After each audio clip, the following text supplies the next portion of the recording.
ازيكم حبايب قلبي؟ عاملين ايه؟ وحشتوني وحشتوني بجد. يا رب تكونوا بخير كده واشوفكم في احسن حال يا رب.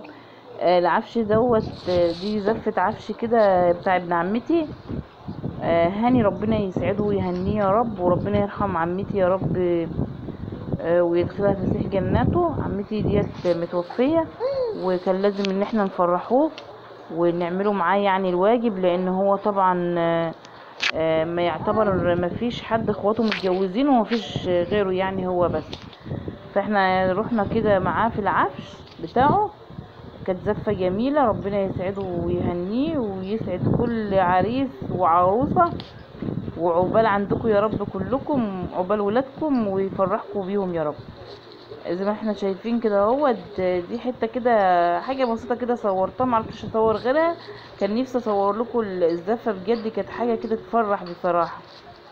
كانت شكلها زفه جميله خالص. روحنا بقى البيت وكده. فطبعا ايه، آه كان كنا دابحين طبعا الفرختين الكبار دولت، كنت موريهمكم في الفيديو بتاع الديك الرومي. دبحنا فرختين من الفراخ اللي كانت عندنا. آه كنت في الفيديو اللي فات كنت داخله اجيب واحده لامي، وكنت خايفه وكده. فهي طبعا انا قلت لها ان هم كبروا زيادة عن اللازم، يعني دول 3 كيلو. الفرخه 3 كيلو ونص وشويه كمان، يعني اكتر. يعني داخله خلاص على ياما خالص يعني. فاحنا ما بنحبش لحم الفراخ الكبيره دي، بيبقى كله لحم، يعني الصدر بيبقى كله لحم. فقلت لها اذبحيهم وشيلهم في التلاجة. فاحنا هنعمل ايه؟ طبعا هنعمل صينيتين مكرونه بشاميل. هناخد الصدرين من الفرخه اللي انا مقطعاها.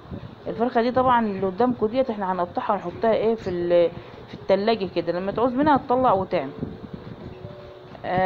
لكن دي احنا هناخد منها الصدرين وهناخد ورك منها، عشان ينفع ان انا اعمل ايه بيها صينيتين مكرونه بشاميل. هنا الصدر انا بخليه عشان هقطعه واعمله ايه وهفرمه في المفرمه. انا ما كنتش بعمل في المفرمه بصراحه، لكن يعني امي قالت لي ان المفرمه ديت لما بتفرمي لحمه الفراخ في المفرمه بتبقى بالظبط زي اللحمه العاديه، اللي هي لحمه الجزار. لما تفرميها بالمفرمه بتبقى نفس اللحمه بس بيضه، يعني لحمه فراخ يعني لحمتها بيضه، وبتبقى اطعم كمان في المكرونه من اللحمه بتاعت الجزار المفرومه اللي احنا بنعمل بيها يعني. فانا طبعا ايه مسكت كده الصدرين ومسكت الورك، خليتهم خالص، طلعت منهم الجلد اللي فيهم ده، ومسكت بقى بالسكينه كده، بقيت اطلع ايه شرايح كده لحم. الصدر مليان ملوى غريبه يعني.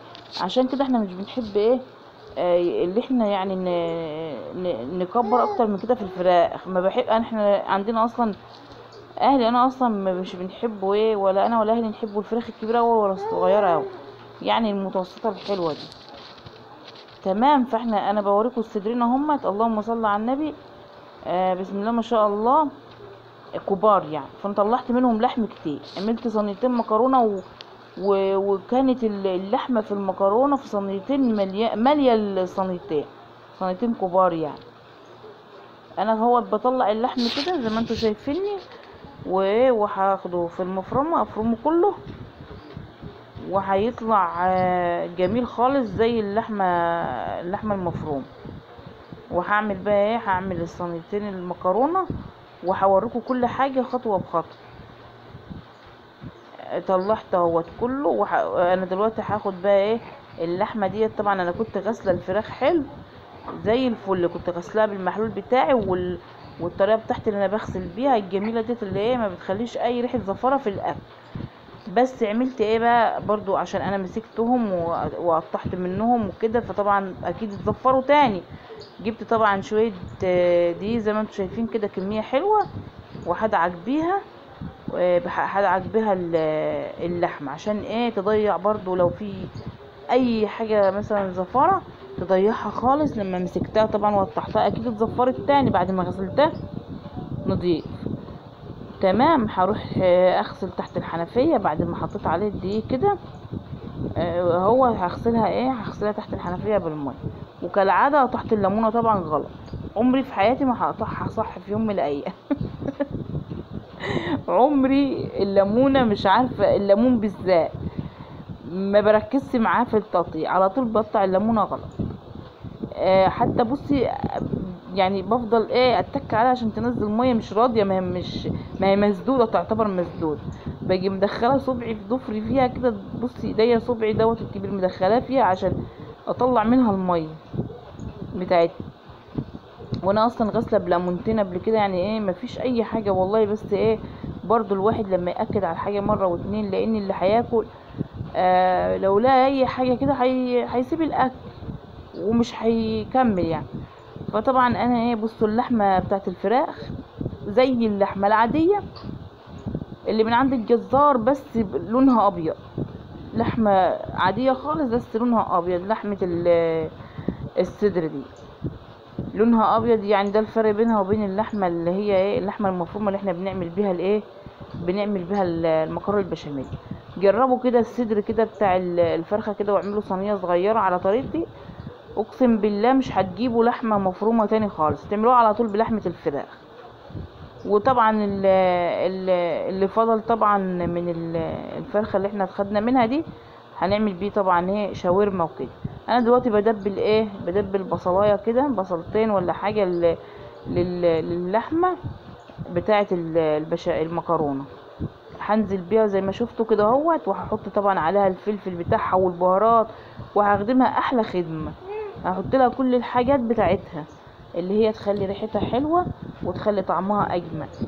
اهو بصوا، اهو بحط شويه فلفل حلوين كده، وهحط شويه بهارات، وهحط طبعا ملح، مش هكتر ملح لان انا برضو هحط في البشاميل برضو ملح. والبشاميل طبعا احنا طبعا جايبين له لبن جاموسي. اهم حاجه اللبن لما يكون جاموسي هيديكي طعم جميل كده في البشاميل وريحه حلوه. تمام، احنا كده خلصنا، طفينا على اللحمه وسلقنا المكرونه وكله تمام، وصفينا المكرونه وكله تمام كده. فاضلنا البشاميل اللي نعمله. هنعمل البشاميل وكله تمام كده، كل حاجه خلصت. طبعا انا ديت انا رصيتها ووشها احمر. ليه؟ لان امي بتحب تحط في البشاميل كيس صلصه كده، ما بتقول لي ما بحبهاش بيضه كده، ما بحبش البشاميل الابيض ده.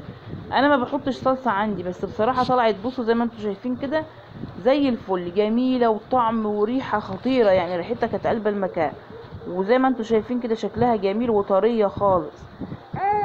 طبعا الصينيه التانية هيت انا الصينيه الاولانيه انا كنت كل شويه داخله طالعه من البلكونه عشان كنت بتفرج طبعا على عفش في الشارع وكده، فرصتها ودخلتها الفرن بسرعه، ما لحقتش اصورها.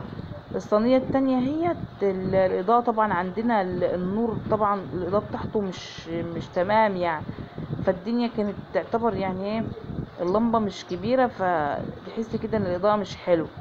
بس بصوا انا حطيت طبعا شويه بشاميل في الارضيه زي ما بعمل، وحطيت المكرونه، وحطيت بشاميل تاني في النص، وبعد كده نزلت باللحمه. بصوا اللحمه كتيره ازاي، مفيش حته فاضيه. يعني انا من كترها بصراحه انا كنت يعني هشيل شويه منها، بس حطيتها انا يعني ياما، يعني لحمه ياما بجد يعني الحمد لله. حطيت طبعا البشاميل على الوش كده، خليتها كلها بشاميل من على الوش، ما بحطش انا صلصه، هي امي كانت عايزه تحط فحطيت لها. هنا طبعا بيضتين انا ضرباهم كده مع بعض بشويه فلفل وشويه بهارات، حتى تحس ان الفلفل مغمق البيضتين وكده. بصوا الصينيه هي بس عشان الاضاءه مش حلوه باينه قدام كلها محروقه، بس هي جميله زي الفل زي التانية بالظبط. وهوريكم حته منها اول ما اقطعها. اهي بصوا اهي اهي ديت، بصوا اهي الحته اهيت منها. ما بحبش طبعا اقطعها طبعا اول ما تخلص بتبقى سخنه، بتطلع طبعا طريه كده. فانا مطلعاها بصراحه اول ما طلعتها وبتدخن كده رحت مقطعها عشان اوريها لكم. يا رب تعجبكم، ما تنسوش تعملوا لي اللايك يا حبايبي. مع الف سلامه.